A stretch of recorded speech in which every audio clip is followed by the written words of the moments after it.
A minha gratidão a Deus por essa oportunidade, por esse privilégio de estar uma vez mais reunidos juntos para tributarmos louvores a Deus. De veras estamos alegres, estamos felizes, porque a cada dia que passa nós temos visto a bondade de Deus para conosco, a misericórdia de Deus para com os nossos, e isto é bom. E aqui nós estamos para tributarmos louvores a Deus. Também saúdo aqueles que nos acompanham via internet. A paz de Deus, a graça de Cristo sobre a vida de cada um, e que este culto seja exclusivamente para Deus, mas que a direção aqui de cada um de nós é que Deus fale conosco, e que Deus fale no particular de cada um que acompanha esse culto, e que o louvor, que a palavra que foi lida, e que a mensagem que vai ser aplicada agora seja fonte de alimento para a tua casa, para a tua vida, para aqueles que estão a assistir. Meus amados irmãos, eu louvo a Deus pela vida dos companheiros que aqui estão, pelo meu pastor e pelos aqueles que cooperam para que este culto venha acontecer. Eu quero trazer aqui uma palavra e falar um pouco sobre o Senhor, mas que está inserido nos Salmos de número 23, e é um salmo bastante conhecido, e eu sou cônscio que este culto é direcionado para a família, mas aqui a minha preocupação e a mensagem que sairá agora, inspirada pelo Espírito de Deus, é que tanto a minha pessoa, como você que acompanha, conheça não o Salmo de número 23, o Salmo do Bom Pastor, mas que você conheça o pastor do Salmo de número 23. Isso é que é importante.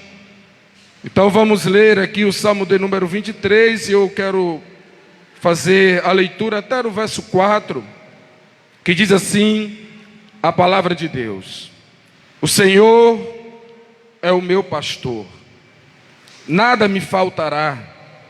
Deitar-me faz em verde pastos, guia-me mansamente às águas tranquilas, refrigera a minha alma, guia-me pelas veredas da justiça, por amor do seu nome.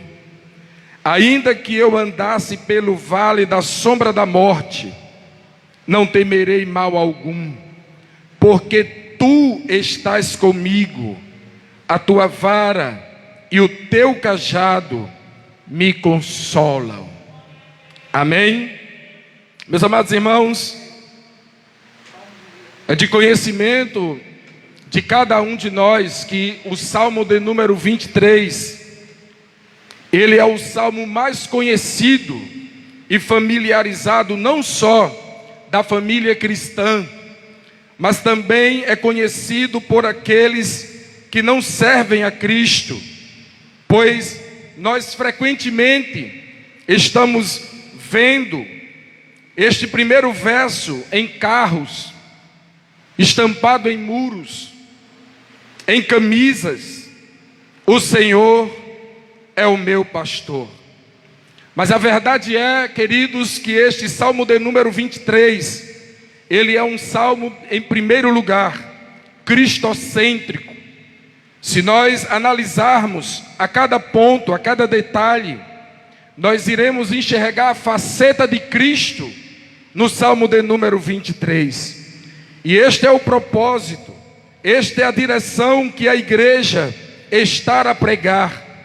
Não que você conheça o Salmo 23, mas que você conheça o bom pastor do Salmo 23, que nós professamos, que nós acreditamos que é o próprio Deus, que é o próprio Cristo Jesus, ao qual nós servimos.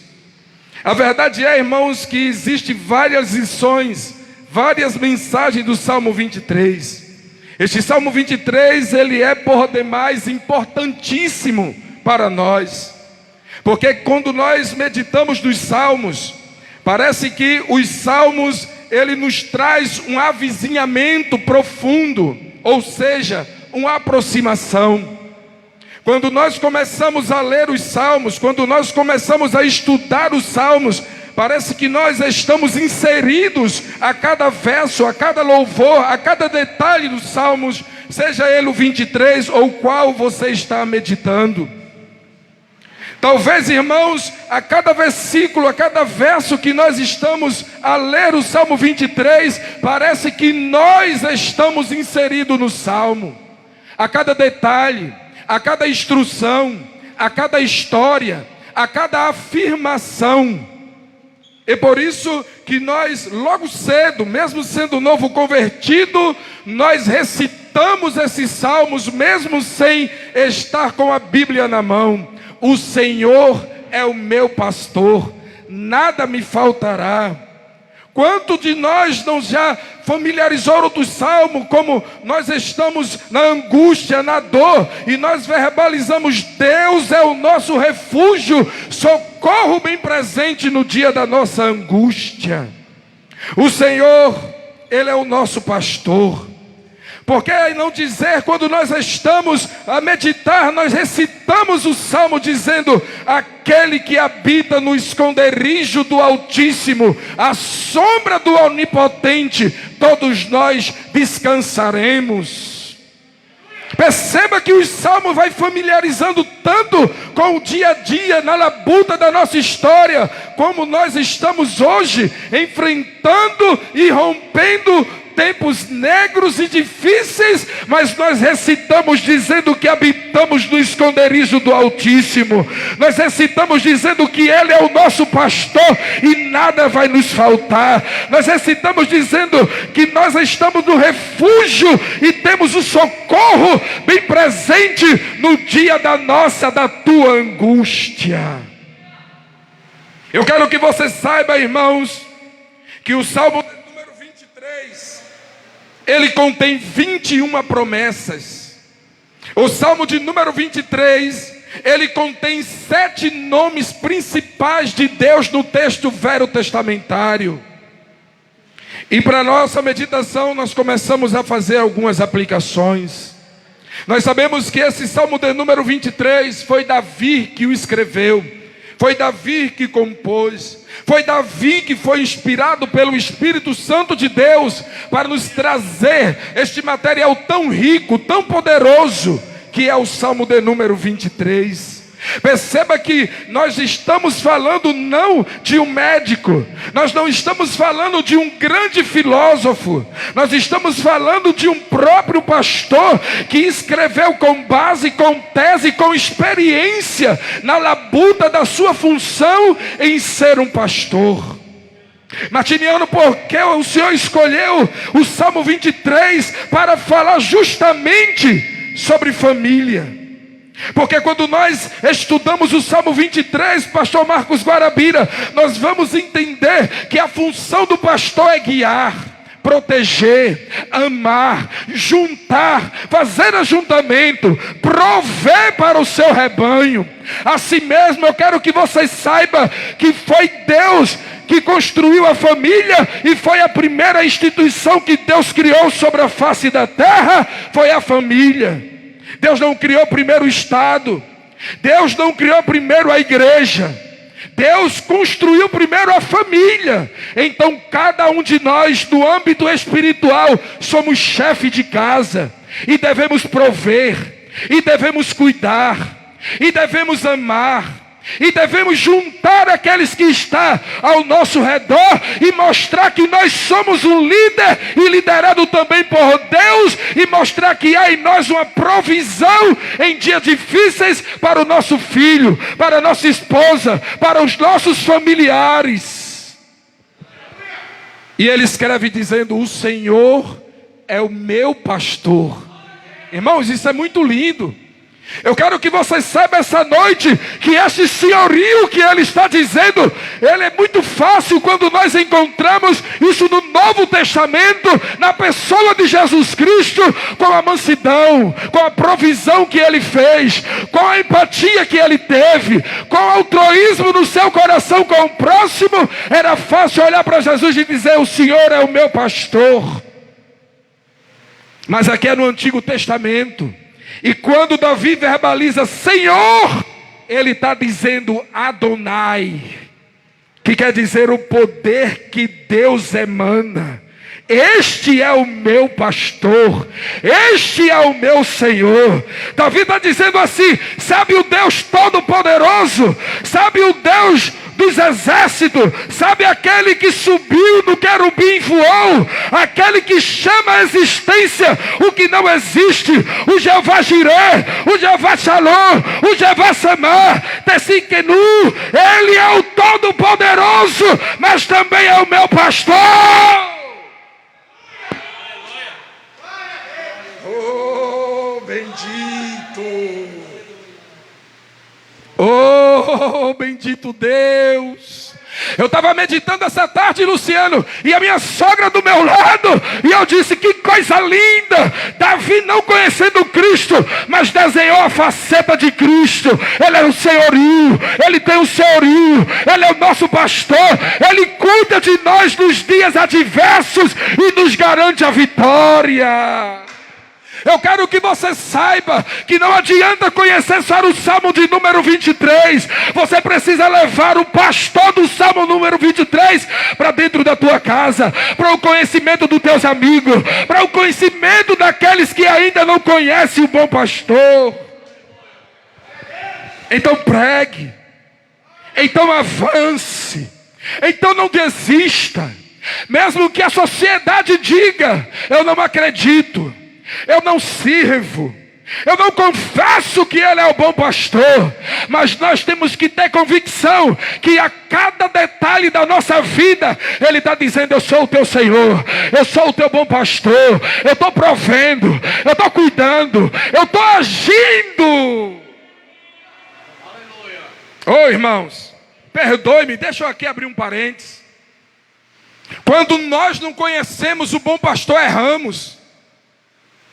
Jairo, você viu o escândalo aí do último carnaval, onde a Gaviões da Fiel colocou 2 atores e Satanás pisoteando Cristo, e a igreja, por alguns, não todos, se levantaram com repúdia. A verdade é que não conhece o bom pastor, porque Satanás não pisou Cristo, Satanás não tocou em Cristo para o feri-lo.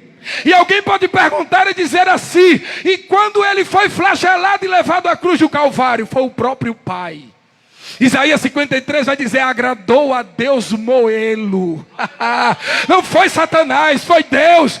É por isso que eu não me manifestei, porque ali foi uma ação humana, não foi ação de Deus. A igreja está constituída por uma ação de Deus, não humana. Aleluia. Bendito. E se levantaram os políticos, deputados, para tentar fazer mídia, essa é a verdade, e ganhar voto para a próxima eleição. Sabe por quê? Porque eu acabo aqui de dar uma profecia para o teu coração. Deus não precisa de proteção humana, Cristo não precisa da ação humana para o proteger. É a nação que precisa do bom pastor para lhe guiar e lhe proteger.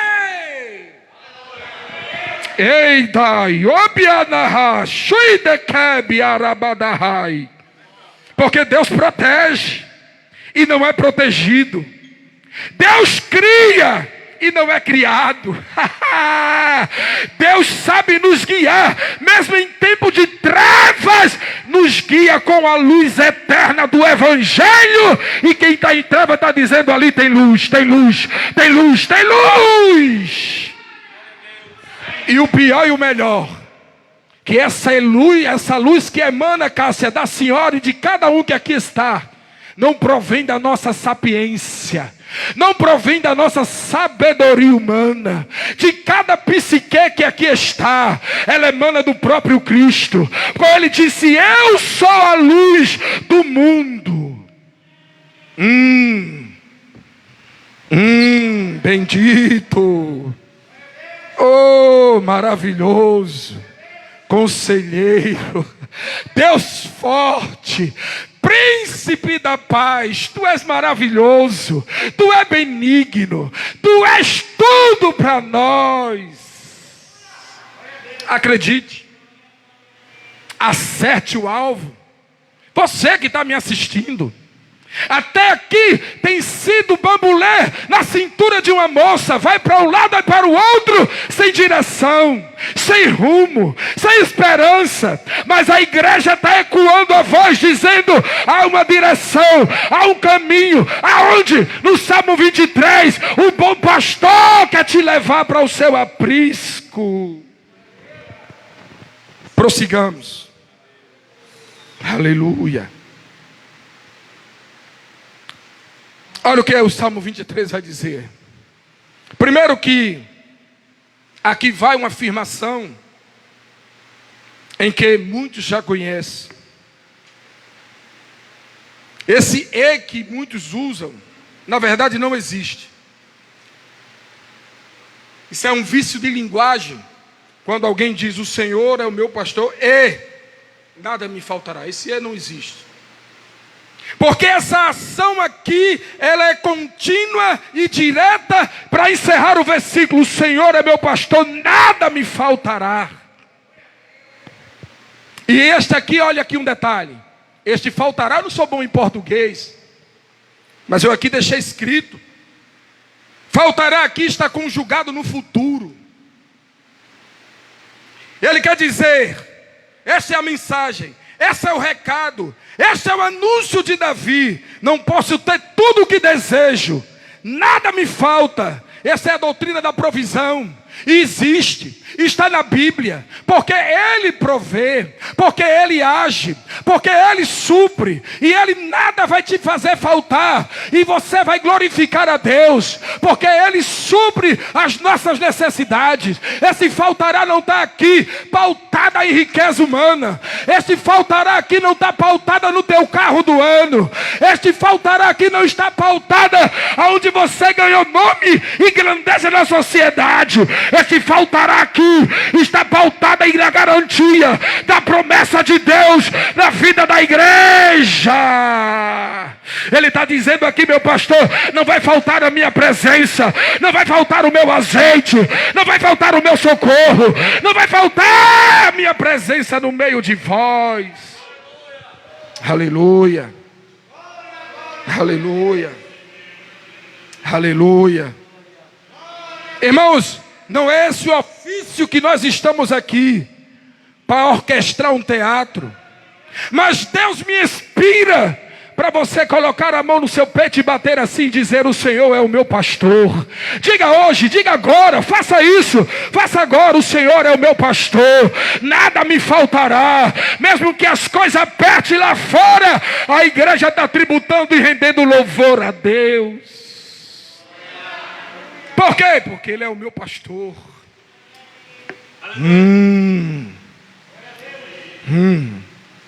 Tem um teólogo que ele vai fazer uma afirmação diferenciada da nossa. E o nome dele é J.R. Mark Duff. E ele vai fazer essa expressão para o consumismo.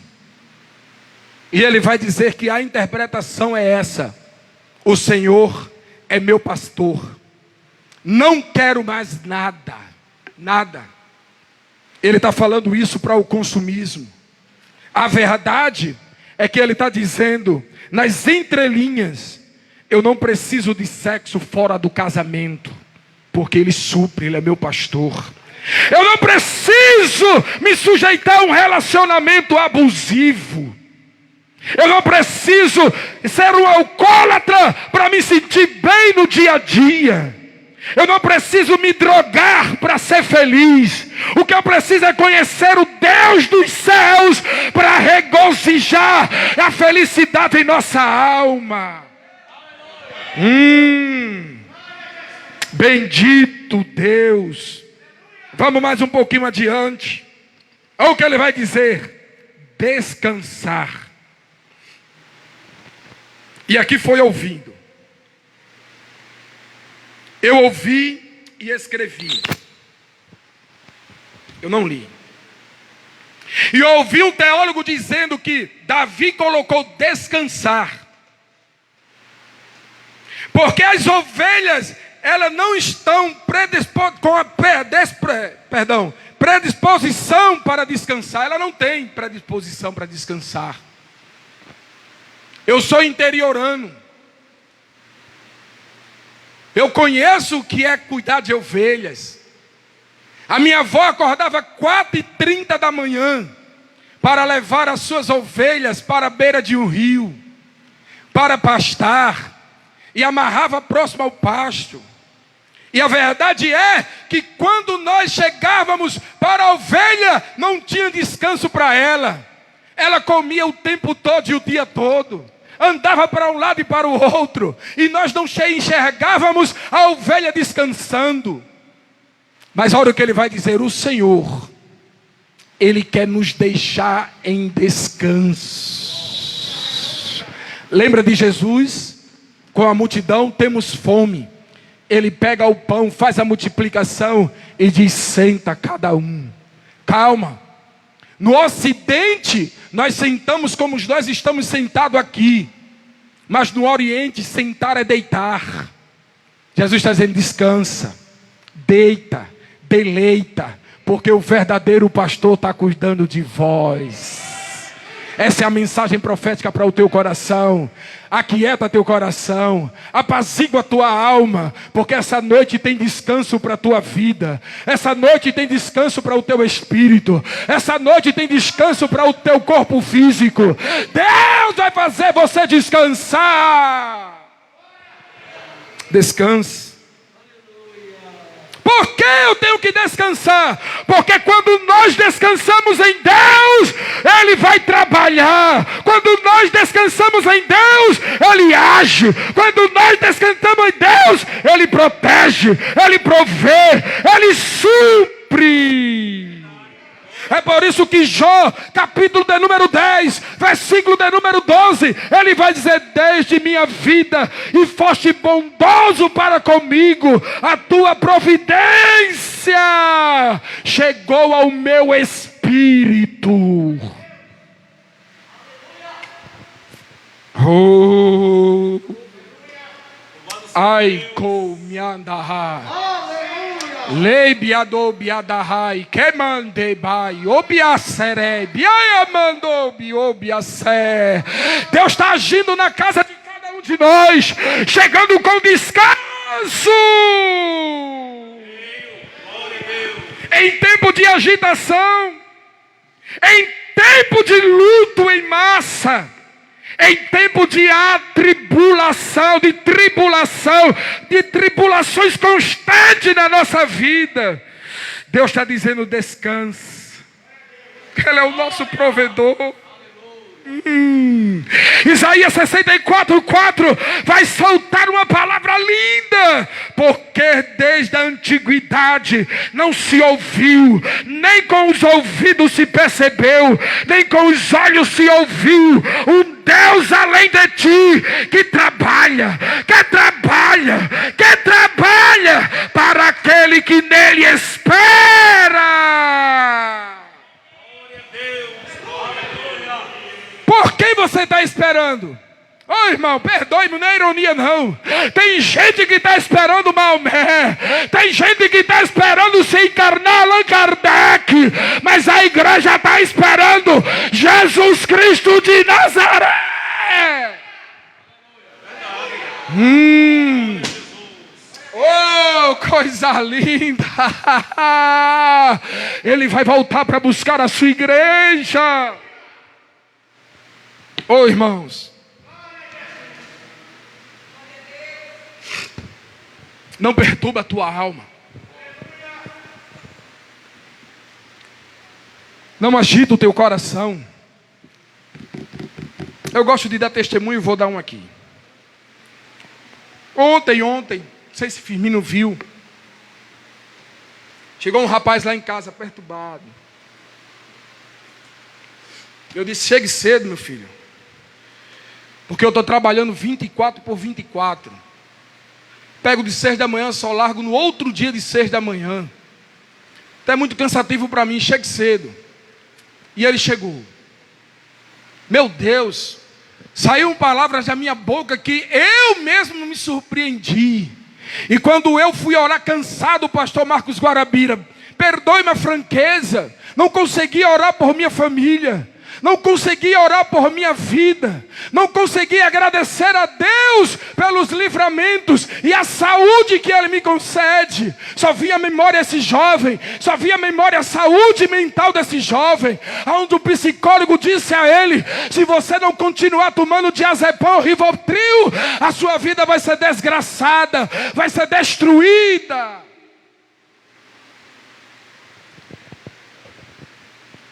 E eu aconselhando. Sabe o que aconteceu, irmãos? Esse jovem não dava a bênção à mãe dele. E eu contei a história da cultura judaica, né, pastor? Que os pais, nas refeições principais, levanta e abençoa cada um que ali está sobre o seu teto. E eu disse a ele: é imensurável, é inumerável, não dá para se contar, não dá para se fazer um esboço e saber a dimensão de um pai que serve a Deus, dizer: Deus te abençoe, vai em paz, Deus te proteja. Para você ver, a mãe me disse que ele tem 28 anos, nunca tomou a bênção. E ontem ela ligou para mim emocionada: Martiniano, o que é que você disse ao meu filho? Eu estou aqui movida por dentro, porque ele perguntou como eu estava, nunca fez isso. Porque ao terminar o meu diálogo com ele, ele disse: abençoa, mãe. E eu abençoei com amor e pedi a Deus que esse sentimento venha se multiplicar sobre a sua vida. Sabe o que é que eu quero dizer com esse testemunho? Está faltando o bom pastor na casa de muito pai de família. Essa é a verdade. O que nós estamos enxergando é uma destruição em massa de pai deixando a família, de mãe abandonando a sua casa por não conhecer o bom pastor. Martiniano, por que o senhor está me dizendo isso? Porque eu aprendi com o reverendo e eu ouvi, eu não li, Hernan de Dias Lopes. E ele diz o seguinte: sentimento nenhum, seja de paixão, que a semântica de paixão é dar a sua vida ao próximo. Mas nós mudamos isso aqui. No século 21 já não chama mais isso. Nós não nos doamos ao próximo. E a verdade é que a paixão, ela flora e vai embora. E Hernan de Dias Lopes diz que mesmo o sentimento mais lindo, chamado amor, se a família não estiver na rocha, ao vento soprar, ela vai embora. Ela vai sucumbir. Porque cada um que aqui está não é perfeito. Não existe casamento de Hollywood. Que não tem os seus desdém, que não tem as suas rispidez. Mas sabe o que é que nós estamos hoje glorificando a Deus? Porque ouvimos o que Jesus disse: quando construir a tua casa, não constrói no montante de areia, constrói numa rocha inabalável, que sempre o vento vai soprar, que a tempestade vai cair, mas a nossa casa vai continuar de pé. De pé. Oh, bendito Deus. E eu vou encerrar agora, irmão. Outra verdade que o salmista vai dizer: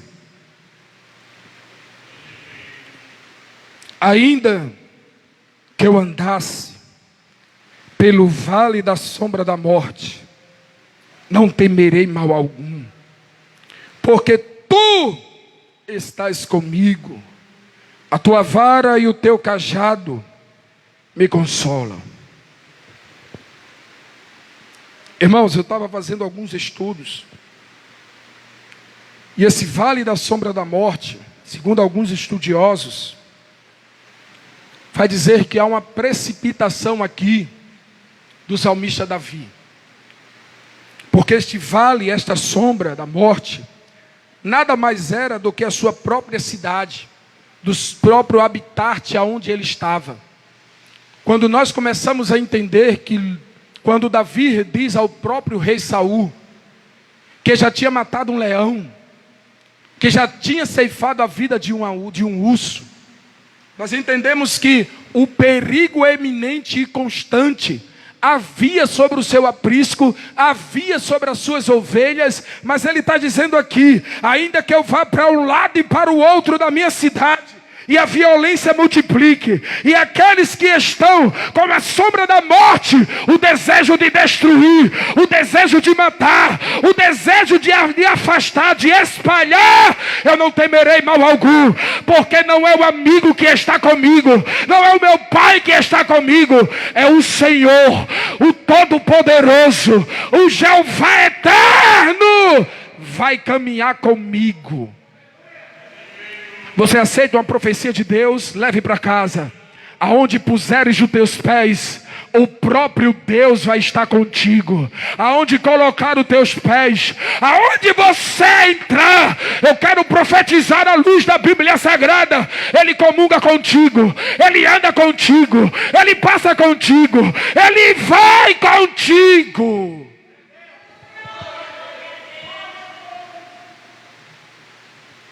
Outro sim.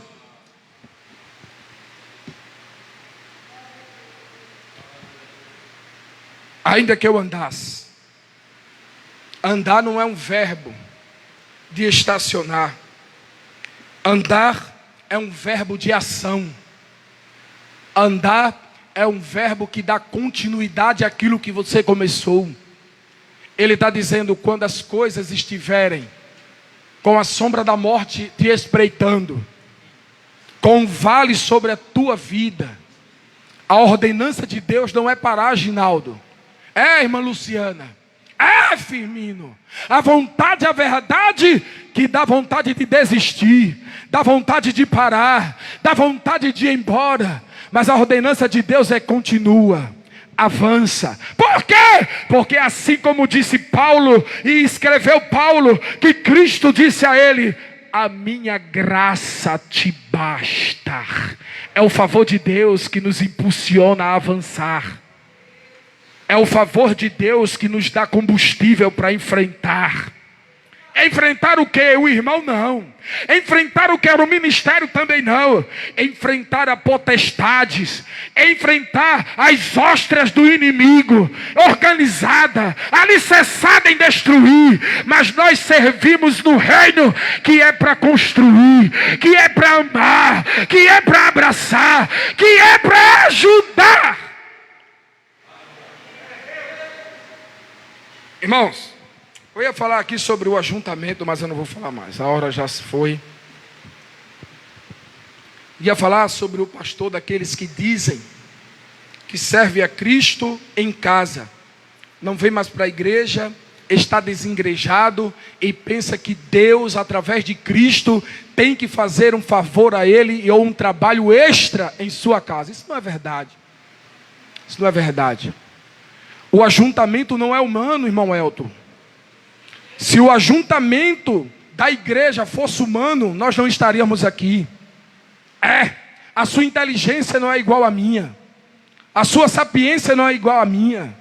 O seu posicionamento na sociedade não é igual ao meu. Talvez você tenha mais nome, tenha mais poder sobre a sociedade. Talvez o seu recurso dentro da sociedade, em recursos, é bem maior do que o nosso. Então somos diferentes. Se fosse uma ação humana, um ajuntamento, nós não estaríamos aqui. Mas esse ajuntamento é de Deus. Conseguimos olhar um para o outro, mesmo com uma diversidade gigante, e dizer, meu irmão, minha irmã, eu te amo. Eu te quero na igreja. Permaneça aqui junto. Vamos enfrentar essa luta juntos. Então precisamos desse ajuntamento. Cristo está a todo tempo dizendo, vinde a mim. Vinde a mim. porque eu quero aliviar o teu fardo. Eu deixo essa mensagem para o teu coração. Pense nessas verdades. Haja, faça em que? Faça valer a pena o que você diz dentro da sua casa, próximo aos seus amigos. Leve essa verdade para as famílias. Quem precisa da verdade, quem precisa conhecer o bom pastor do Salmo de número 23, porque ele vai nos dar vitória, porque ele vai nos dar a vitória no tempo hábil e no tempo certo, e o nome dele vai ser glorificado. Amém.